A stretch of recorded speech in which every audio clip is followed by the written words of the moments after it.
কোনো ছাত্র সংগঠনের পক্ষ থেকে মেয়েদেরকে বুলি করা, নিজের কর্মীদেরকে সে ব্যাপারে নিরস্ত করার ব্যাপারে আর কোনো সংগঠনের কোনো উদাহরণ আপনি দেখবেন না। নারী শিক্ষার্থীদের এক্সাইটমেন্টের আগে অনেক কিছু হিসাব আসে। ডাকসু হচ্ছে এত বছর পর, এবং লাস্ট 2019 সালে আমরা যে ডাকসু পেয়েছিলাম সেটি ছিল কলঙ্কিত ডাকসু। সেখানে ভোট চুরির মাধ্যমে আমাদের ডাকসুর যে ভোটাধিকার সেটি লঙ্ঘন করা হয়েছিল, এবং সেই কলঙ্কিত ডাকসুর পরে বাকি দেশের জাতীয় নির্বাচনের মতোই ডাকসুর নির্বাচনটাও সেভাবে কলঙ্কিত ছিল। পরবর্তীতে এখন আমরা আবারও ডাকসু পাচ্ছি বা পাওয়ার সম্ভাবনা তৈরি হয়েছে। বিশ্ববিদ্যালয় কর্তৃপক্ষ সেই ব্যবস্থা নিচ্ছেন, কিন্তু তার আগে যে বিষয়গুলো হওয়ার দরকার ছিল, যে এই যে গত ডাকসুতেও যারা এইখানে আওয়ামী লীগের হয়ে কাজ করেছে এবং এখনো যারা সেই পতিত ফ্যাসিস্টের ভোটার আছেন, তাদের শিক্ষকেরা আছে, ওরা কিন্তু এখনো সেই এই ডাকসুর পার্ট হয়ে আছে, অংশ হয়ে আছে। তো তাদেরকে সরানো, তাদেরকে ভোটার তালিকা থেকে বাদ দেওয়া বা ফ্যাসিস্ট মুক্ত তালিকা করা, ফ্যাসিস্ট মুক্ত ঢাকা বিশ্ববিদ্যালয় করা, সেই ধরনের কোনো উদ্যোগ ডাকসুর করার আগে নেওয়া হয়নি, যার জন্য ডাকসু আবারও কলঙ্কিত হবে কি না সেটা অনিশ্চয়তা থেকে যাচ্ছে। আর যদি আসেন নারী শিক্ষার্থীদের কথা, সেখানে ধরেন যে আমাদের মেয়েদের হল কমিটি দেওয়ার পরে আমাদের নারী নেত্রীদেরকে নিয়ে যে ধরনের বুলিং এবং ব্যাশিং হয়েছে, যেগুলো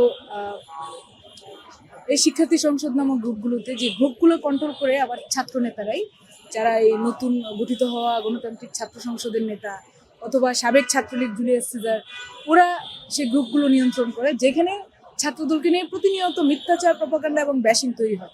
এবং আমি ডাকসু ভোটার, আপনারা দেখেছেন বোধহয় 2 দিন আগে, আপনার গতকালকেও, যে আমার ভোটার তালিকায় আমার নাম, আমার সেশন এসব নিয়ে এবং ব্যাপক ব্যাশিং হয়েছে। এবং কেন হয়েছে এটার কোনো কারণ নেই, যে আমার অধিকার, আমার শিক্ষা আমার অধিকার, যে অধিকার থেকে হয়তো আমি কোনো না কোনোভাবে বঞ্চিত ছিলাম, সেই অধিকার আমার ফিরে এসেছে, আমি আবার ভোটার এখানকার। সেইটা নিয়ে কি কেউ কোনো কথা বলতে পারে বা কারো কোনো বলার অধিকার আছে?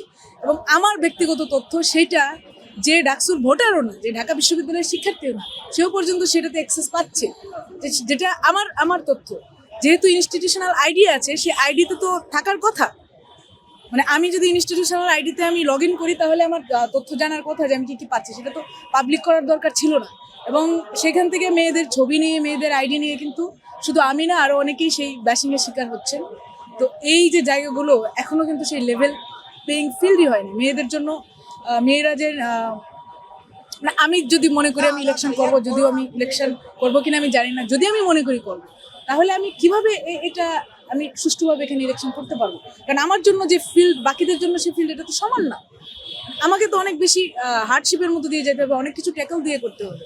তাহলে যেখানে লেভেল প্লেইং ফিল্ডই এখনো তৈরি হয়নি, বিশ্ববিদ্যালয় কর্তৃপক্ষ নিজেদের দায়িত্ব জ্ঞানহীনতা, গাফিলতির জন্য তারা সুষ্ঠু নির্বাচনের পরিবেশ এখনো তৈরি করতে পারে না। হ্যাঁ, ওইটা আমরাও দেখেছি, এবং সেটার সংখ্যা খুবই কম। তারপরেও মেয়েদেরকে বুলিং করা মানে হচ্ছে সেটা অত্যন্ত গর্হিত কাজ। এবং ছাত্রদল এই জন্য কিন্তু নির্দেশনাও দিয়েছে, যেটি আপনি কোনো ছাত্র সংগঠনের পক্ষ থেকে মেয়েদেরকে বুলি করা, নিজের কর্মীদেরকে সে ব্যাপারে নিরস্ত করার ব্যাপারে আর কোনো সংগঠনের কোনো উদাহরণ আপনি দেখবেন না। সেটা শুধু ছাত্রদল করেছে, এবং ছাত্রদল সেটা করার পরে ছাত্রদলের যারা নেতাকর্মীরা সেই কাজে জড়িত ছিল, তারা কিন্তু নিজেদেরকে সেই জায়গায় পিছিয়ে নিয়েছে।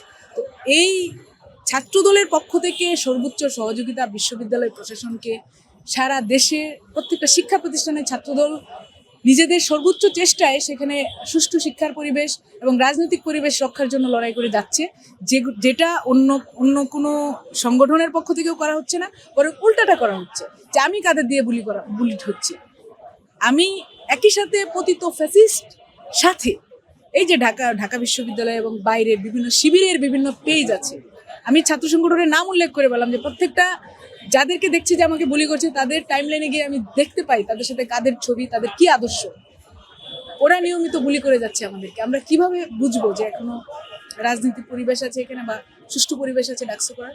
আমি দেখছি নারীদের জন্য সেটা আরো দুঃখজনক এবং আরো খারাপ অবস্থা।